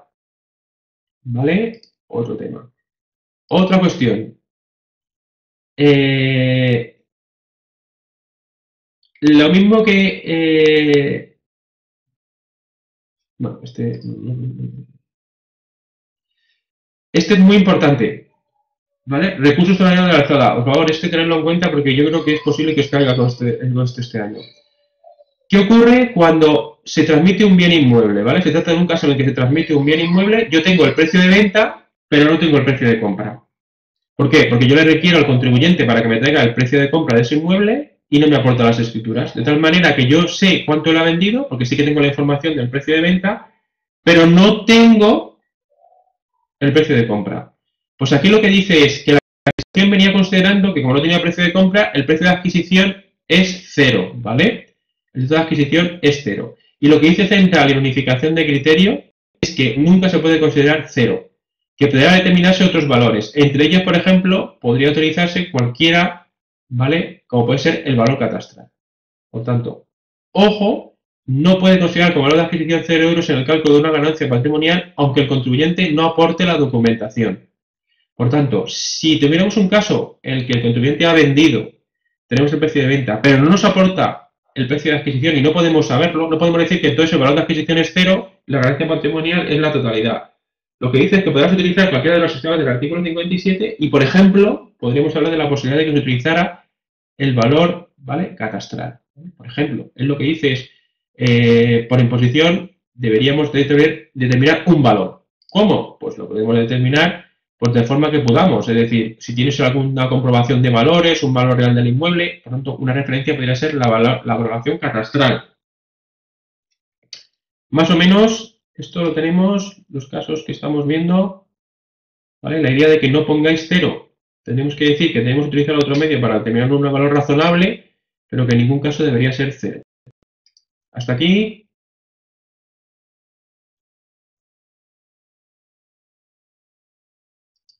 Bien. Otra cuestión novedosa, ¿vale? En relación del artículo 7. La concesión del Premio Nacional Fin de Carrera tributa como rendimiento del trabajo, no está exento, ¿vale? Si pusieran un señor recibe premio fin de carrera, bueno, pues ni está exento ni se puede aplicar el 30% de reducción. Simplemente que lo sepáis.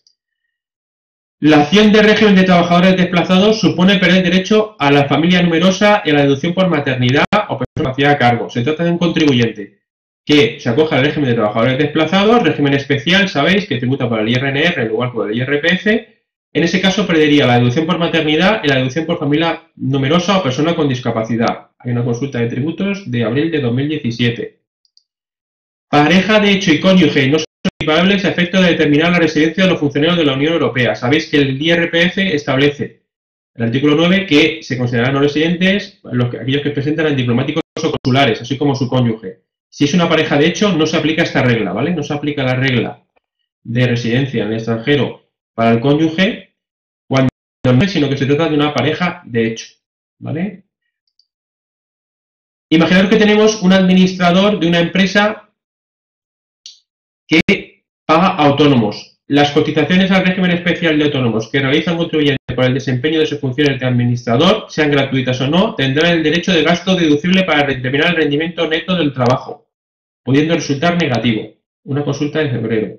Se discutía si un administrador de una entidad, es decir, un propio administrador que se paga su propio autónomo, sí puede aplicarse la deducción del RETA, es decir, del régimen de trabajadores autónomos, aunque tenga rendimiento negativo, y se dice que sí, ¿vale? Si el contribuyente no obtiene por este concepto ingresos íntegros que superen las cuotas abonadas. Por tanto, ¿es posible que uno sea administrador de una empresa y el autónomo sea superior a lo que ingresa por ella? Sí, lo dice una consulta de 16 de febrero de 2017. Se admite el RETA para los trabajadores autónomos que desempeñan las funciones como administrador.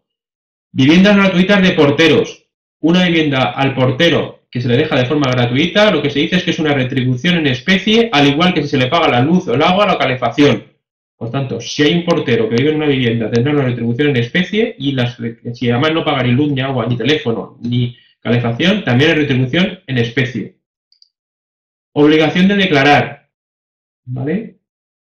Existe obligación de declarar, sabéis, cuando sean 22.000 euros, siempre y cuando el segundo pagador no supere y el siguiente no supere los 1.500, o 12.000 euros cuando se superen los 1.500. Bien, ¿qué ocurre cuando una empresa se sucede a la otra? En los supuestos en los que tengo una contrata de limpieza, entra una nueva contrata y hay 2.000 diferentes, por lo tanto, dos pagadores. Pues el límite se sigue manteniendo los 22.000 euros siempre y cuando se subrogue en la situación que tenía el anterior pagador, se subroga en la condición que tenía el anterior pagador, y las retenciones me las sigan practicando sobre el total de los rendimientos. Por lo tanto, la clave para mantener que sea 22.000 euros y no 12.000 la obligación de declarar, cuando hay dos empresas, dos pagadores, es que el que se subroga, el que está haciendo la subrogación, mejor que tenemos la empresa limpieza 1 y se subroga la limpieza 2. Pues tiene que haber un contrato en el que dice que se subroga en toda su situación y además que ha tenido en cuenta los rendimientos que ha percibido hasta ese momento para calcular las retenciones por el resto del periodo. Lo que no puede ser es que me vayan practicando el 15%, se cambia de empresa y como la empresa es nueva, me dice, como yo te voy a pagar poco, te voy a retener el 2%. Porque a mí me quedan 2 meses por pagar. No, para que sea el límite de 22.000 euros, lo que dice la norma es que debe haber un contrato en el que se reconozca la subrogación y que la empresa nueva le practica la retención sobre el total de rendimientos a obtener en el año, no solamente sobre el periodo en el que ella va a pagar. Si serán esas circunstancias, serán 22.000, si no, será 12.000 la obligación para pagar. Bankia. ¿Qué ocurre con los contribuyentes que han entrado en Bankia? La problemática. La anulación de una compraventa de acciones en Bankia, ¿vale?, tributa por el IRPF. ¿Qué ocurre si los herederos de un contribuyente impugnaron la compraventa de Bankia? Bien. Lo que dice es que la indemnización que se recibieron por el cumplimiento del fallo es un hecho posterior al devengo por sucesiones y donaciones, por lo que ha de tributar, no ha de tributar por dicho impuesto, sino por IRPF. Por tanto, ¿qué pasa cuando una persona ha fallecido y sus herederos finalmente le reconocen una indemnización por el caso Bankia? Pues eso tributará por el IRPF, no por sucesiones y donaciones. Más interesante, Banco Popular, que está muy de moda, ¿vale? Muy de moda. Los bonistas y demás del Banco Popular. Problemática, simplemente deciros que los colectivos de accionistas que aceptaron, bueno, esencialmente, ¿qué ha ocurrido con el Banco Popular? Sabéis que el Banco Popular lo compra el Banco Santander y el valor de las acciones pasa a ser cero. Todos los accionistas pierden todo el dinero que tenían en el Banco Popular. Para evitar reclamaciones judiciales, el Banco Santander, a los que pidieron la última ampliación del Banco Popular, lo que se hace es que les da un bono. Al resto, cero. A los que invirtieron hace 10 años, pues pierden todo el dinero, es una pérdida patrimonial y ya está. Pero a los que pudieron la última ampliación, como se sienten engañados y creen que falsearon las cuentas, lo que hace es que les ofrece el Banco Santander un bono que se llama bono de fidelización. Bien, lo que dice es que los colectivos de accionistas que acepten este bono, aquellos colectivistas que acepten este bono, ¿qué se va a producir? Pues se va a amortizar las acciones del Banco Popular, lo que genera una pérdida patrimonial. Como consecuencia de esa pérdida, las acciones valen cero y por lo tanto hay una pérdida patrimonial. Cuando reciben ese bono, por el valor del bono, tienen una ganancia patrimonial por el valor de mercado de las nuevas obligaciones. Por lo tanto, tendrán una pérdida por el valor que tenían las acciones o participaciones y una ganancia patrimonial por el bono que les otorgan. ¿Vale? Por lo tanto, dos operaciones. Una pérdida porque las acciones valen cero y una ganancia por el valor del bono, que será el valor de mercado en el momento de la recepción.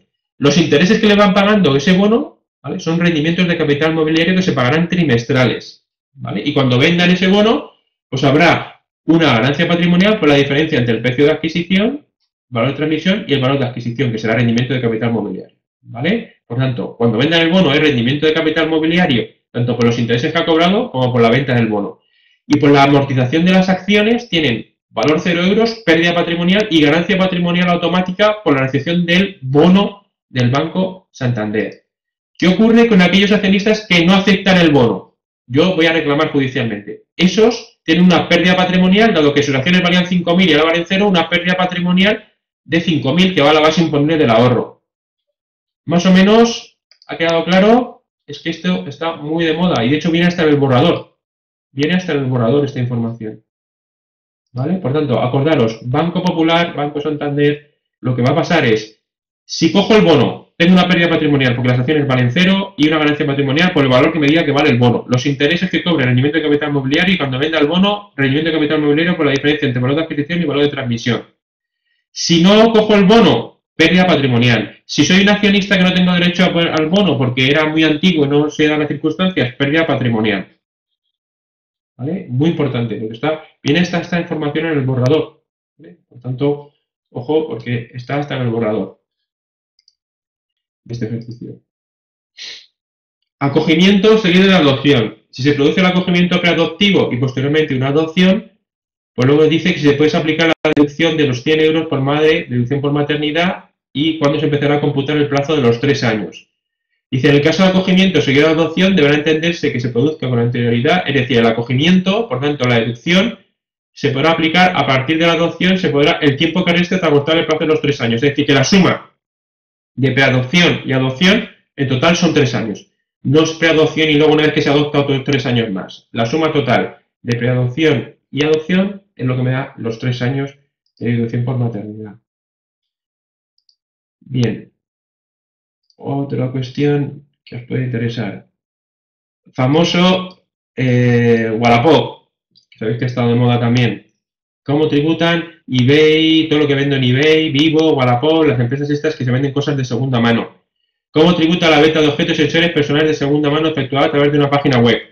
Pues dice, no está sujeta a IVA, dado que con carácter general no me voy a dedicar de forma profesional a la venta de bienes, no me convierto en empresario profesional a efectos de IVA.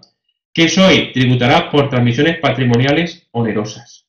Por lo tanto, un contribuyente que esté vendiendo por Wallapop no es empresario profesional, o esté vendiendo por Vivo, o esté vendiendo por eBay, no es empresario profesional, salvo que de forma tenga una organización, si me dedico a vender miles de vestidos, sí, pero si vendo un vestido de segunda mano, no soy empresario profesional, no debo repercutir IVA y eso va a tributar por transmisiones patrimoniales onerosas. ¿Vale? ¿Entendido? porque también acordemos que está de moda, el impuesto a Wallapop y demás. Bueno, pues eso es la tributación. Máquina expendedora de tabaco de una empresa hostelera. Simplemente decir que eso lleva IVA, que no se de otra forma, y que necesitan un IAI especial. ¿Vale? Un IAI especial y que lleva IVA. Un tema también controvertido es una consulta de Dirección General de Tributos, una resolución del Central. ¿Qué ocurre cuando un trabajador en activo con discapacidad se encuentra de baja temporal? ¿Qué ocurre cuando hay un trabajador activo con discapacidad que se encuentra de baja temporal? Lo que se plantea aquí es si ese trabajador, ¿vale?, que está en activo y con baja temporal, el concepto se puede aplicar la de trabajador por discapacidad. Es decir, sabéis que hay una deducción dentro de la renta en el momento del trabajo que es los discapacitados que estén en activo y que estén trabajando.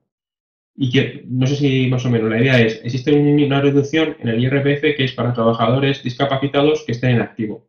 La pregunta es si ese trabajador discapacitado que está en activo tiene una baja temporal, si se puede aplicar la reducción o no se puede aplicar la reducción. Entonces lo que dice, los trabajadores con discapacidad en situación de incapacidad no podrán incrementar los gastos deducibles por los rendimientos íntegros del trabajo mientras dure dicha baja temporal a no tener la consideración de trabajadores activos. ¿Vale? Simplemente lo que está diciendo es, ¿me puedo aplicar siendo trabajador discapacitado que trabajo pero tengo baja temporal? ¿Me la puedo aplicar? Pues dice que no. ¿Vale? Dice que no, me la puedes aplicar porque no se cumple en ese momento la condición de activo.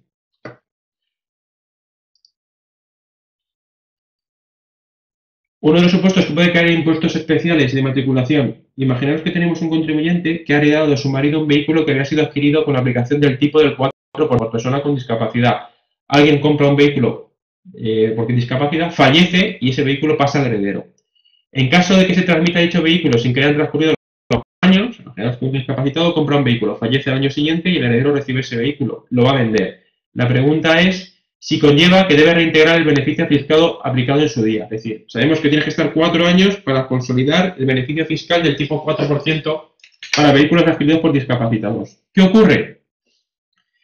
Los 3 años por caso de fallecimiento, ¿debemos reintegrar esa diferencia entre el 4 y el 21? La respuesta es, la remisión de un vehículo para actos interinos antes del transcurso de 4 años determina que se incumplan el tipo reducido, aun cuando la persona que transmite el vehículo lo haya adquirido una vez mortis causa. Por tanto, sí, hay que regularizar ese, hay que ir al 21%. Venta de inmuebles a través de empresa ajena después de darse de baja la actividad promotora para la que se tributa. Lo que están haciendo esencialmente es promoción inmobiliaria que acaba desapareciendo en la promotora porque ya no va a vender pisos y luego lo vende por una actividad externa. Se pueden deducir. Bien. Otra cuestión.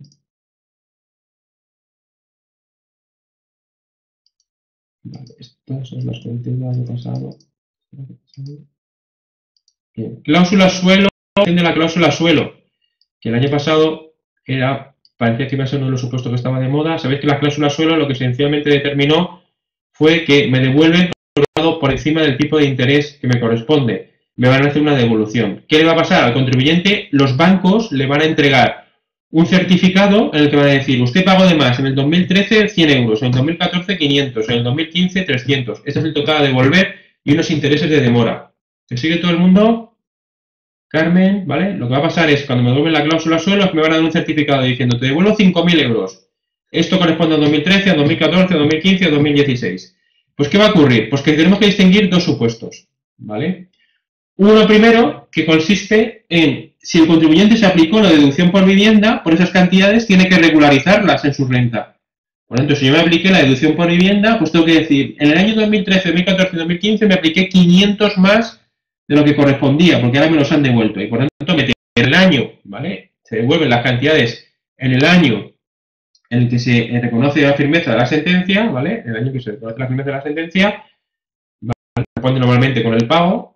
En ese año, lo que tengo que hacer es presentar en la declaración del IRPF que concluye en ese ejercicio una regularización de la deducción por vivienda. Es decir, que si este año, yo el año pasado, cobré la cláusula suelo, pues presento en mi IRPF de 2017 y digo, oiga, que en el año 2013, 2014 y 2015 me deduje 500 por el 15%, 90 euros de más. Lo reintegro ahora. Por lo tanto, si me apliqué una deducción por vivienda, lo que hago es que en este ejercicio, reintegro. ¿Y por qué periodos? Solamente por los periodos no prescritos. Imaginaros que me dan por la indemnización del año 10, 11, 12, 13, 14 y 15. Me están dando del 9, 10, 11, 12, 13, 14 y 15 100 euros por cada año. Pues el 9, el 10, el 11 y el 12 están inscritos, no tengo que regularizar nada. Solo regularizo 13, 14 y 15. Y diría 100, 100 y 100, 300 euros al 15%. Este año pierdo deducción por vivienda 45 euros. ¿Ha quedado esto claro? ¿Vale? Perfecto. ¿Qué ocurre si no me apliqué deducción por vivienda? Pues no tengo que hacer nada. Si no me apliqué deducción por vivienda y cobro la cláusula suelo, dejaros que era una segunda vivienda, que la tenía a mi disposición. ¿Qué ocurre si esa cláusula suelo no era para una vivienda habitual, sino que era para una vivienda que estaba alquilada? Pues lo que tengo que hacer es meterme esas cantidades como menos gasto en este ejercicio, es decir, como un ingreso. Yo en su día me apliqué gasto por intereses 5.000 euros. Ahora me dicen que solamente son 3.000, me devuelven 2.000. Pues como un ingreso esos 2.000. ¿Vale? Por lo tanto, si no es que fuera mi deducción por vivienda habitual, sino que yo me lo apliqué como gasto en un rendimiento de capital inmobiliario, lo que hago es que en el periodo en que se me reconoce y se me abonan las cuotas, ¿vale? En ese periodo lo que hago es que lo integro en mi base imponible como un ingreso. ¿Qué pasa si lo tenía afecto a un local que tenía una actividad económica? En la medida en que eso fue gasto deducible, ahora tengo un ingreso. Por lo tanto, sea por rendimiento de capital inmobiliario o sea por un ingreso de actividad económica, en la medida en que en su momento fue un gasto deducible, ahora lo meto como un ingreso. Si fue una deducción por vivienda, lo que hago es por los periodos no prescritos, en todos los casos. Si fuera una deducción por vivienda, diría, oiga, yo en el año 2014, 2015 y 2016 dije que me había invertido en la vivienda 9.500 euros, pero solamente he invertido 8.000, porque 1.500 me los acaban de devolver. Lo que hacemos es que regularizamos esas cantidades. ¿Más o menos entendido?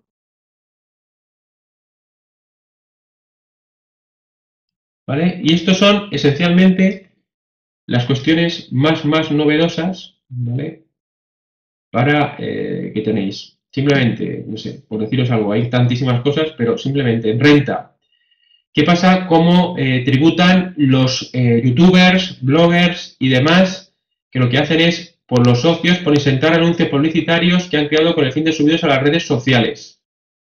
Bien, es decir, ¿qué pasa con los bloggers y demás? Por ejemplo, en este caso, una sociedad de responsabilidad limitada cuyo objeto principal es la creación de vídeos de contenido para subir a las redes sociales y percibe ingresos por los anuncios. Los famosos jugadores, los youtubers que están jugando al FIFA, están entrando en cada una de ellas y resulta que tienen una empresa que les pone anuncios. Bien, por los que corresponden rendimientos obtenidos por el contribuyente procedentes de la entidad a la cual presta sus servicios y los cuales participa, ¿vale? Es necesario que se incluyan en la segunda tarifa y que deben de estar de alto. La actividad de creación de vídeos y contenido audiovisual con el fin de destinarlo a las redes sociales no tiene naturaleza de actividad profesional, ¿vale? Del IAE. Por lo cual, las cantidades satisfechas a esto por el desarrollo de actividades empresariales que constituyen el objeto de sociedad tienen naturaleza de rendimientos del trabajo. Es decir, una sociedad que se crea y tiene a unos señores ahí haciendo vídeos de FIFA, de no sé qué, para subirlos y con eso cobran publicidad. Lo que cobran esos señores es renta del trabajo, no es una actividad profesional. ¿Vale? Es renta del trabajo, no es una actividad profesional. ¿Lo tenemos más o menos?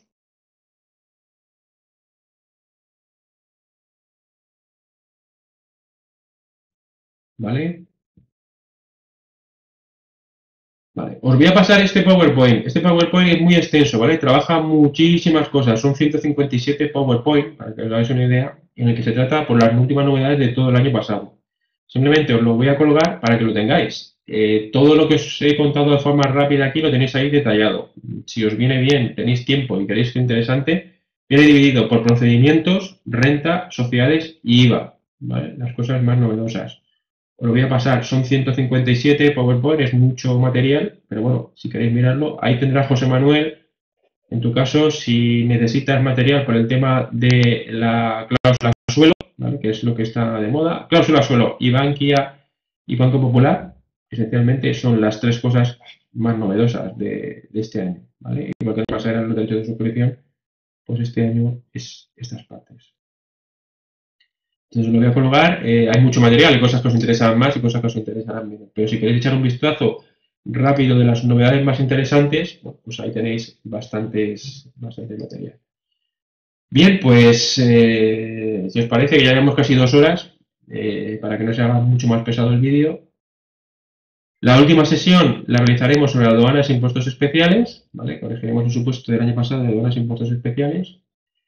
Y os recuerdo que la idea es el día 26, 27, probablemente el 26 ya lo podré enviar, os voy a mandar un examen de dictamen exactamente igual que el que podéis encontrar en el examen. Lo ideal, ya sé que vais a decir que preferís estudiar, pero merece la pena hacerlo, ¿vale? Lo ideal es intentar hacerlo en 4 horas, sentarnos 4 horas e intentar resolverlo, y luego os mandaré me lo mandáis a mí, os lo corrijo y os mando la solución completa para que la tengáis. Es muy buen sistema para probaros, ¿vale? Es muy buen sistema para probaros.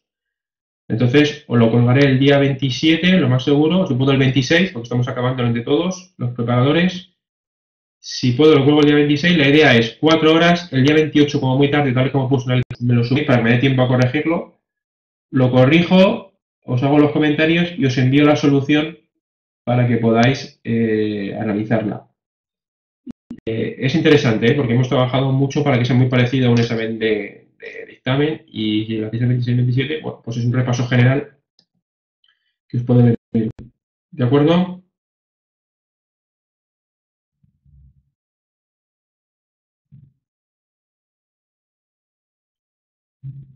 Bien, pues nada, cualquier duda o cuestión, me tenéis en el campus para cualquier duda o cuestión, compañeros, y José Manuel y Carmen, que son compañeros que yo soy su preparador de orales, pues cuando nos veamos el mañana en la preparación, pues cualquier duda o cuestión de lo que haya podido surgir, pues me lo planteáis y lo vamos viendo. Yo os cuelgo ahora el PowerPoint para que lo tengáis ahí, y os colgaré también mañana, porque tengo que descargarlo todavía, esta sesión, ¿vale? De vídeo. Venga, mucho ánimo, mucha fuerza a todos y a por ello.